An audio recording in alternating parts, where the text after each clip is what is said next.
Hey everybody, how's it going? I'm Paul, I'm with the Dicey Review, and today we're going to be learning how to play the 1 to 5 player game Ahau Rulers of the Yucatan, being released in the US by Grand Gamers Guild.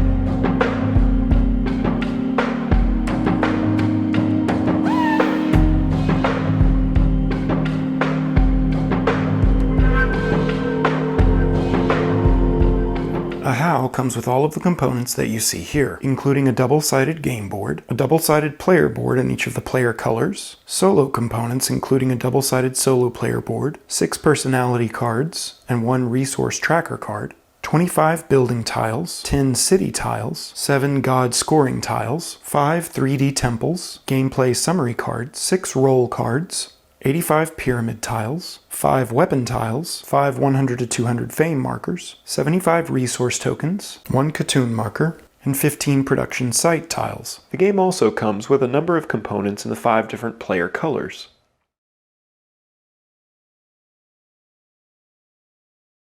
To begin setup, first place the main game board in the play area on the correct player count side. You can see the correct player count on the top left circle of the board here. In our example, we're going to be setting up for a 3-player game, so we'll use this side of the board. Then you'll take all of the city tiles, shuffle them, and then place them randomly face up on all of the different empty hex spaces around the board. And when you're done, it should look something like this. Then take all of the production tiles and randomly place them on all the circular spaces in between the city tiles. In a 2 and 3 player game, there will be 1 production site tile left over, and just make sure and place it face up on the first space at the top of the calendar track. Then we're going to set up our pyramid tiles. First, find the 5 pyramid tiles that show this symbol in the corner. These are the starting pyramid tiles and will be used a little bit later in setup, so set them aside for now. Then, if you're not playing a 5-player game, remove any of the tiles that show the 5-player symbol, and then place all of the remaining pyramid tiles in the included bag. Once you've done that, you'll then shuffle the tiles in the bag randomly, and then place 2 face up in each of the indicated spaces in the different regions of the board. Then we'll set up the building tiles, and if you're playing with fewer than 5 players, you'll first remove any of these building tiles that show the 5-player symbol from the game. You'll then shuffle the rest of the building tiles, place them to the right of the offer spaces here, and then you'll fill in the 2 rightmost spaces of the offer, leaving this leftmost space empty for now. You'll then draw building tiles from the building tile stack, and then place 1 face up in each of the different regions of the game board.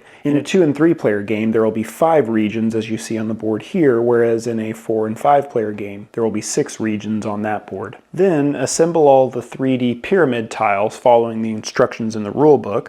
Place a random god scoring tile in the top of each pyramid, and the 2 god scoring tiles that you don't use will be returned to the box. Then place the Katoon marker on the uppermost space of the Katoon track. Place the 100 and 200 fame markers near the 0 space of the fame track. You'll then shuffle the roll cards, and without looking at their faces, you'll deal out 1 more than the number of players face down next to the board. And when you're done with that, the remaining roll cards will be returned to the box unseen. Then place all of the resource tokens in a general supply near the game board. Then make sure that each player chooses their preferred player color and then takes all of the components in that player color, including their standee, their 7 player markers, their 12 workers, their player board, and all of their region cards. Then each player will take a weapon token and make sure and place it with the +5 face down on the bottom of their weapon track. Then each player will take 1 of their player markers and place it on the 0 space of the fame track, and the order of these markers doesn't matter at the moment. Then choose a starting player, and then beginning with the start player and then proceeding clockwise around the table, each player will place 1 of their player markers on the first space of the might track on the game board, and the players will form a stack so that the first player's marker is on the bottom and the last player's marker is on top. Next, lay out the 5 gameplay summary cards next to the board, with their sides showing the start starting resources face up. You'll also randomly place the 5 different starting pyramid tiles on each of the cards as well. Then, beginning with the start player and then going in clockwise direction, each player will select one of the available summary cards. Then they'll take the summary card and the starting pyramid tile and gather the 3 starting resources that are on their card and place them all in their player area. Any of the unselected gameplay summary cards and starting pyramid tiles will be returned to the box. And after this has been done, you're ready to play.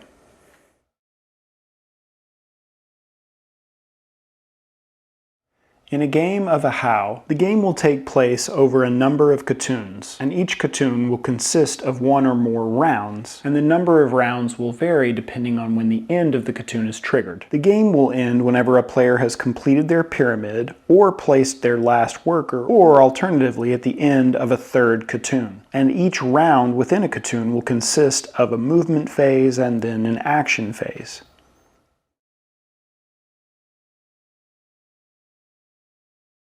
During the movement phase, each player will simultaneously select 2 cards from their hand secretly. At the start of the game, each player's hand will consist of their 6 cards and their color. When selecting their cards, players will place 1 card face down to the left of their player board and 1 card face down to the right. The card on the left will be the region that the player is attempting to move into, and the card on the right will be the player's military strength that they'll use to compare strength during conflicts, which we'll look at in a moment. After all players have laid their cards down, they'll all be simultaneously revealed to see which regions players will move into. After all cards have been revealed, each player will move their standee into the region that matches the card revealed on the left side of their player board. In this instance, both the red and green player moved into Region 5. It's important to note that in a 2 or 3 player game, the Region 6 card can only be used for military strength, since there's not a Region 6 on the board. If multiple players have moved into the same region with their ruler, then a conflict would need to be resolved. To do this, each player would then determine their military strength by adding the number on the card revealed on the right side of their player board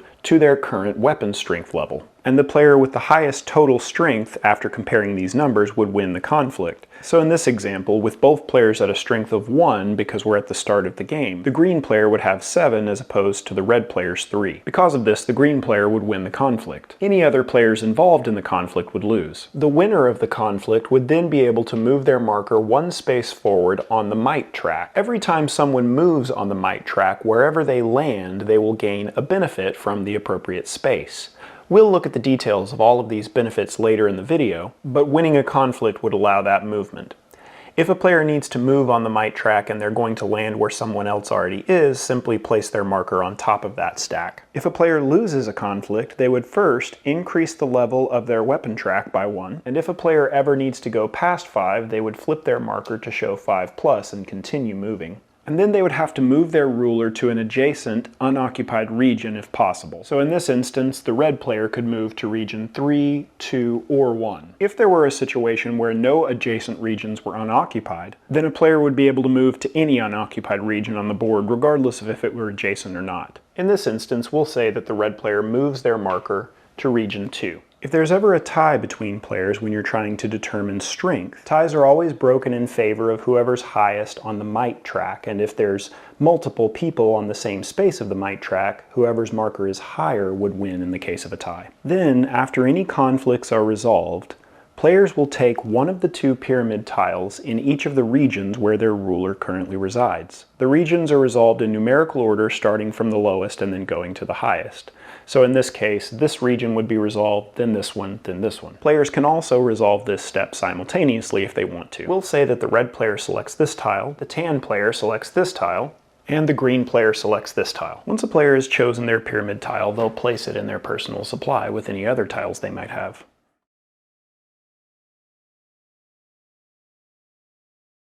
Once the movement phase has been completed, it's then time for players to complete the action phase. And the action phase is resolved in numerical order on the regions of the board. So in this case, this player would take their action first, then this player, then this player. And each player during the action phase would take a single turn, and on their turn, a player would perform the following steps in order. First, a player would place one of their workers. When placing a worker, a player would take one of their workers and place it standing up in one of the city tiles adjacent to where they currently are. It's important to note, however, that if a player lost a conflict, they're not able to place a worker in a city tile that's adjacent to that region where they had to move from. So in this example, the red player lost a conflict in Region 5 and had to move from there to Region 2. Because of that, the red player wouldn't be able to place a worker in this city or in this city because they're both adjacent to Region 5. They could, however, place a worker in one of these two cities, or in this city here. In our example, we'll say that this player places their worker standing up in this city, Chichen Itza. Now, as we just mentioned, the red player wouldn't be able to place their workers on these two cities normally as they just moved from a region where they lost a conflict. I'm placing these workers here to show a quick example, however. If after placing your worker in a city, you have workers in all of the city tiles surrounding one region, and your leader is in that region, and there's still an unconstructed building tile left in that region, you would get to immediately build that building for free without paying any resources. So in this quick example here, all of these workers are surrounding a region where this player's leader currently is, and there's still a building in that region. If that were the case, after placing a worker, a player could build this building for free. We'll look at building buildings in more detail in a moment, and I'm going to remove these workers to go back to the previous example we had. After a player places their worker in a city on their turn, they can then summon a god if they want to. There are 5 different gods in the game, and each one will give players different benefits when activated. When activating a god, you'll gain an action, and the action's strength is determined by, number 1, how many of those god's tiles you have built in your pyramid, and we'll look at how to build pyramid tiles into the pyramid later. And in addition, you can discard any number of tiles that you want that you may have in your supply that match that god as well. The color of the tiles that you have built or discard also matter as well. So in this instance, this player would get to activate the power of the rain god, and they've used a black tile and a blue tile, which will matter when determining the type of benefit you can take. We'll look at examples of each one of the god powers and what they do later in the video. But just to understand the basic concepts, when you activate a god, the strength and the type of action that you take are determined once again by the tiles of that god that you have in your pyramid and any tiles you choose to discard. It's also important to note that you can activate a god using only discarded tiles even if you weren't to have a tile built in your pyramid. But if you don't have any tiles built into your pyramid and you don't have any tiles to discard, or you choose not to, you can't summon a god. Also, when discarding a tile that shows a wild color, you can choose the color that you want when you're discarding the tile. If you summon a god and you use at least one tile that's built into your pyramid, and you don't already have one of your player tiles in the matching god's temple, place one of your markers on the leftmost space of that temple when you summon that god, and gain the fame points that are showing on the space that you cover. If a different player were to activate this god's temple, they would go on the next most available space right here, gaining slightly fewer points. It's important to note that you can only ever have one of your markers on each temple. At the end of each Katoon, any player that has a marker on these temples will score points based on the tile in each god's temple. After a player has placed their worker and summoned a god if they want to, they could then produce or build on their turn. If a player chooses to produce, they would first select a production site that's adjacent to the city where they placed their worker. So in this example, the red player could choose either this production site or this production site. Then they would gain one resource in the production site's color for each worker that they have in an adjacent city. So in this example, they could select either this site or this site, and they would gain one of each resource because they have one worker in an adjacent city. If, however, they had this scenario set up, and they chose this production site, they would gain 3 of the depicted resource because they have one worker that they just placed and 2 in an adjacent city. After a player has gained the indicated resources, they would remove the production site and then place it on the next empty space of the calendar track. If the production site tiles are completely full for your player count, then any new production site tiles would be placed on top of the one that's currently there. You would still continue to play the round, but this would mean that a Katoon celebration would take place after everyone has taken their turn, which we'll look at in more detail in a moment. Instead of producing resources if a player wants to on their turn, they can build pyramid and or building tiles on their player board instead. When choosing to build buildings or pyramid tiles, a player can build as many buildings or tiles as they have workers in the city where they just placed their worker. So in our example, this player just placed their first worker, so they could build one tile or one building. If, however, later in the game, a player had 2 workers on the city and then decided to place their third, board and wanted to build buildings or tiles, they could build up to 3 if they wanted to, in any combination. To build a pyramid tile, a player would take one of the tiles from their reserve, and then they would spend 1, 2, 3, or 4 different resources to place it on any empty space in the first, second, third, or fourth level of the pyramid on their player board. It's important to note, however, that one of the resources that you spend has to match the color of the tile that you want to build. So in this example, if the player wanted to build this tile on level 1, they would need to spend a blue resource. And if a player wanted to build a tile on level 2 or 3 or 4, there need to be at least 2 tiles underneath the space where they want to build to create a foundation, as it were, to build that tile on. When you're building a pyramid tile that shows a wild color, you can spend any resource that you want to build it. For instance, this white resource could be spent. However, whenever you're building a wild tile, you have to place one of the resources that you spent on that tile, and the color of that tile is now the same color as the resource for the rest of the game. And after building the pyramid tile, players would gain a bonus for any spaces they cover that show a bonus reward. The types of bonuses that a player can get will vary. Some of them might give you fame or points. Some of them allow you to increase your marker on the might track and gain the indicated reward on the space that you land on the might track. Once again, we're going to look at the reward that you gain on each space of the might track later in the video. And the first time that a player covers a space showing this reward, this means that they would get to look through the deck of roll cards and select one of them, adding it to their hand without showing it to the other players. Each roll card will have a number, which will indicate a certain region or a certain amount of strength, just like other cards. But in addition to the number in the top left, each roll card will have a special ability that you can activate when you play the card as well,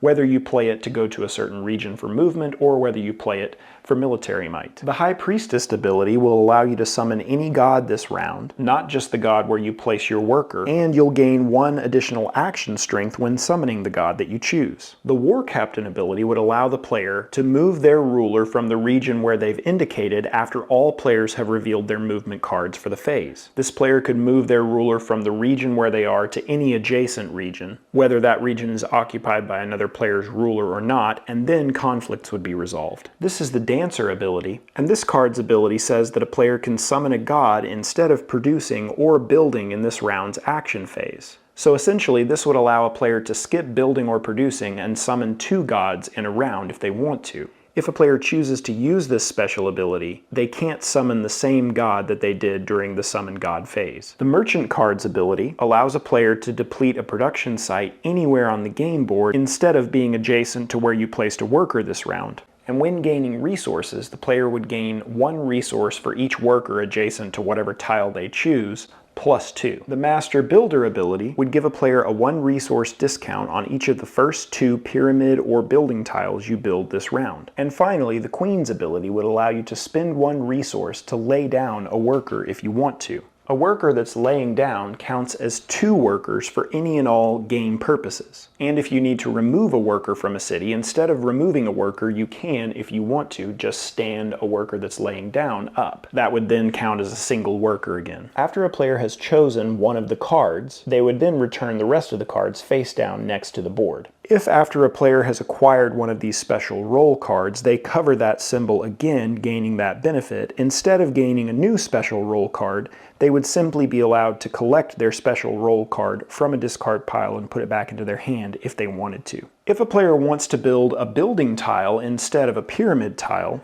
a player would be allowed to choose from buildings along the offer to build. A player would have to spend the resources shown on the building tile to build the tile, and then they would place it on the leftmost empty space of their building track on their player board. If a player chose from the leftmost space of the offer, which can happen throughout the game, they would get to spend 1 less resource when building that building tile. And if a player chooses from one of the middle or right spaces, they would gain 1 or 2 fame, respectively, when choosing to build that building tile. After building a building on one of the spaces on the building tile track, you would gain an immediate reward based on the symbol that you cover.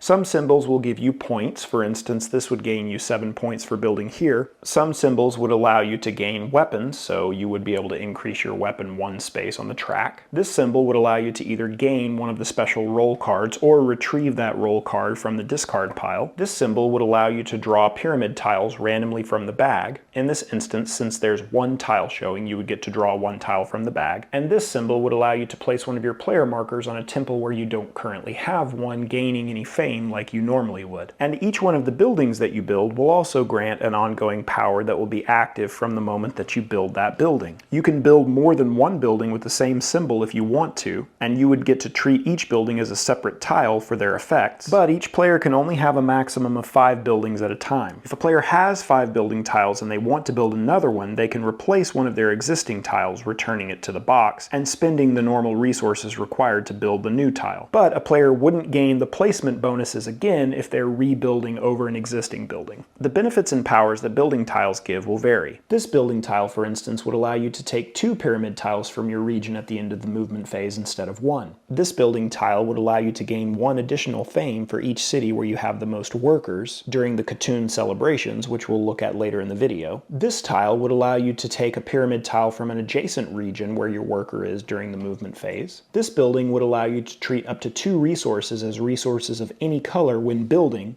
during the producer build step of your action phase. And this tile, whenever you win a conflict, allows you to gain 3 fame and gain 1 weapon. Many of the building tiles will have similar effects to the ones that we've just looked at, and for a full listing you can see the back of the rulebook for each building tile's ability. Now is also a good time to look at all of the bonuses that you gain whenever moving up on the might track, because many of those bonuses are similar to or are the same as the bonuses you'll see when covering spaces with buildings or pyramid tiles. If you were to land on this space, once again you would get to draw a pyramid tile from the bag. If you were to land on this space, you would get to take the depicted number of resources from the general supply, any type that you want. So in this instance, you would get to take 1 resource. This ability would allow you to lay a worker down, which once again makes that worker have a strength of 2. This ability would allow you to take 2 random pyramid tiles from the bag, and this ability would allow you to take 2 resources from the supply. This ability will give you 4 points, and these abilities are all the same as the ones below, but you get to draw more tiles, resources, or gain more points whenever you land there. If you're short a particular resource type that you need, you can trade out resources or pyramid tiles to get resources when trying to build buildings or pyramid tiles as well. You can always trade out either 2 resources of the same type for any other resource, or 2 pyramid tiles of the same color, or 1 of one color and a wild, to gain 1 resource of the same color. So for instance, by trading in these 2 blue resources, you could gain any other color resource, and by trading in this blue tile and this wild tile, you could gain a blue resource. Once again, this can be done at any time, as many times as you want. After players have completed all steps of their turn, they would discard any of the cards that they played this round face up into a discard pile near their play area, and this discard pile is considered to be open information. And if a player now has fewer than 2 cards remaining in their hand, or if in a 2 or 3 player game a player only has 2 cards that have a number 6 in their hand, you would then get to redraw all of your discard cards into your hand.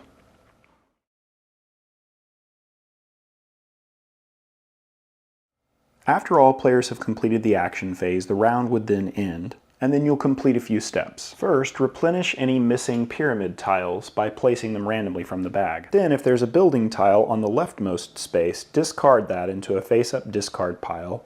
Then slide any remaining buildings down and fill in the rest of the spaces from the top of the stack. Then, if a Katoon celebration hasn't been triggered, players would move on to the next round, starting with the movement phase. A Katoon will be triggered in a 2-player game if production site tiles have been placed on the space showing the 2-player marker. In a 3-player game, you would be able to go to this space before a Katoon celebration is triggered. If a Katoon celebration is triggered, at the end of the current round, whenever it's triggered, players would perform the Katoon celebration as follows. First, players would score each temple in turn, and each player that has a player marker at the temple will earn fame based on the god scoring tile at that temple. Each temple will score differently based on the god tile that is on that temple, and only a player who has a player marker on that temple will score in this particular category. The way that each temple scores will take into account how all players have done in this category, not just the players who have their markers on the temple. We'll illustrate this with a couple of examples. For instance, this particular god scoring tile awards 1 fame for each pyramid tile built into a pyramid that has a different symbol. In our example, the tan player currently has the most different tiles built into their pyramid with 2. So since the red and green player both have presence on this pyramid, they would each gain 2 points. This is because the pyramid tiles look at whoever has the most of each category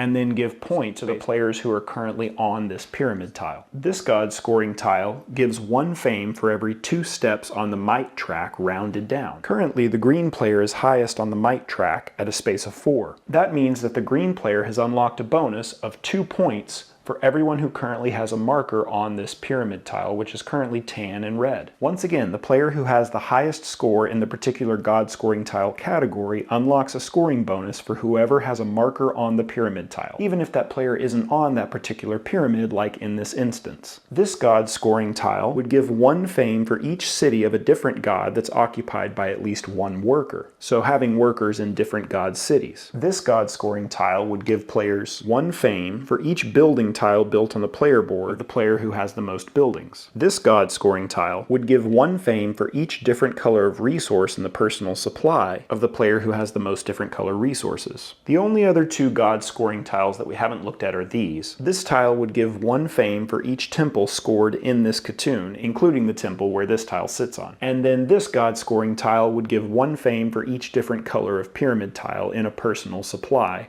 not counting wilds. Then, for each city, you would award 2 fame to the player who has the most workers in the city, and if there's a tie, all tied players would gain 1 fame instead. So in this example, the red player would gain 2 points. In this example, both the tan and green player would gain a point, and in this example, the tan player would gain 2 points. If after doing this, any player has completely completed their pyramid or placed their last worker, or if 3 Katoons have passed, then the game would end. Otherwise, players would proceed with the next Katoon by following these steps. First, advance the Katoon marker to the next space on the Katoon track. Then, remove all of the production site markers and shuffle them, and place the shuffled markers randomly on any empty spaces on the board. And in a 2 or 3 player game, place the 1 tile that's left over back at the top of the calendar track. You'll then remove any player markers from all of the temples, placing them back in their supplies, and then you'll start a new round beginning with the movement phase.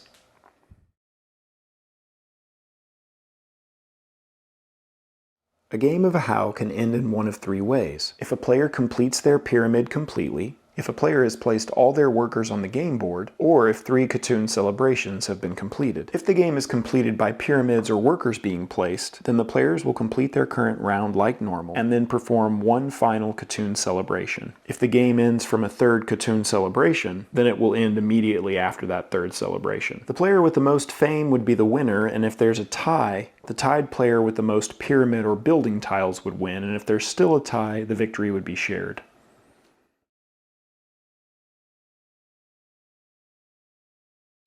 Now I would like to look at each one of the different god powers in detail, starting with the chief god. As a reminder, the action strength of a player's god summoning is dependent upon how many of that god's tile they have in their pyramid, and how many tiles they have in their supply to discard if they want to. In this particular instance, since this player has 2 tiles in their pyramid that match that god, they could activate this god power with a strength of 2, using either the white or black color. With the Chief God's ability, you would get to choose one of the colors used in your summoning, so in this case white or black, and then for each action strength you could take a pyramid tile of that color, or a wild color, from any region on the game board, or just draw 1 tile at random from the bag and add it to your reserve. So for instance, with an action strength of 2, this player could simply draw 2 tiles from the bag if they want, or they could choose one of the 2 colors and then take any of the tiles from any of the regions on the board that match that color, or a wild tile. So for instance, this wild tile over here, or these 2 white tiles, etc. Next, we'll look at what happens if someone were to activate the Rain God. In this instance, the green player could activate the Rain God using a strength of 3, as they have 3 tiles in their pyramid. And once again, if they had any tiles in their supply that they wanted to discard, they could do that as well. And then they would select one of the 3 available colors to use in their action, either brown, white, or yellow. We'll say that they selected yellow. The player would then get to choose any production site that's adjacent to any city tile on the board, and then move that production tile to the next space of the calendar track. Then the player would gain resources in that chosen color equal to their action strength. So in this scenario, the green player would get 3 yellow resources with an action strength of 3. Next, we'll look at what happens when you activate the God of Trade. The God of Trade lets you move a worker for each action strength in your activation. You can move different workers, or you can move the same worker multiple times. So in this instance, the tan player could take an action strength of 3 and select either the yellow, black, or brown resource. And we'll say that this player chooses to move this laid down worker 1, 2, 3 times. With each move using the God of Trade's power, you could also swap a resource from your personal supply for a resource from the general supply, but with each swap that you make, either the traded resource or the acquired resource has to match the color you chose. So for instance, if this player chose the yellow resource using this action, they would either have to trade to the bank to gain yellow resources or trade yellow resources to the bank to gain something else. And it's a 1-for-1 trade. And if after making all of your moves, you then surround a region where your ruler is and there's a building that hasn't yet been claimed, you can gain that building and then build it for free, just like with the bonus from the movement phase. Next, we'll look at what happens when you activate the Sun God. When activating the power of the Sun God, you can take cards back into your hand, any one of the discarded or played region or role cards, one for each strength in your action. So in this example, the red player could take a Sun God action with a strength of 4, and choose either blue, white, or black as their action color. This means that the red player could take up to 4 of their played cards back into their hand. Then, after choosing a color for the action, the player could choose a worker in a city that's adjacent to a production site of the chosen color. So for instance, if the player chose blue as their action color, they could choose to lay down one of their workers in a city that's next to a blue production site. Once again, a worker that's lying down counts as 2 workers for any game purposes. And then finally, we'll look at what happens when you activate the Jaguar God's power. With the Jaguar God, you would first choose your action strength and your action color just like normal. In our example, the tan player has an action strength of 3 with their 3 Jaguar tiles plus any Jaguar tiles they might want to discard, and they can choose either yellow or brown as their color. The player would then be allowed to remove one of their workers from any city that's adjacent to a production site that matches the color of any of the pyramid tiles used in your action. So for instance, the player could choose this city tile here because it's adjacent to a yellow production site tile and it's adjacent to a brown production site tile, and yellow and brown were both in the colors of the pyramid tiles they used for the action. The player would then be allowed to remove one of their workers from that city tile and then gain fame equal to the action strength. And as a reminder, if you need to remove a worker, you can, if you want to, also just stand up a laid down worker, which is what we could do here in this example. In addition, the player could also move their marker up 1 space on the might track, gaining any reward like normal. Alright everybody, that was our video. Hopefully it was helpful and hopefully it was informative. If you still have any questions about how to play the game, please comment below or email me directly at thedicey@gmail.com, and I'll make sure to answer those questions for you if I can. You can always connect with us on social media or by visiting our Board Game Geek Guild. And as always, if you're enjoying the content that we put out, make sure to like the video, subscribe to the channel, and click the bell icon to be notified whenever we put out new content. All right, thanks so much for watching, everybody, and until next time, I'll see you at the table.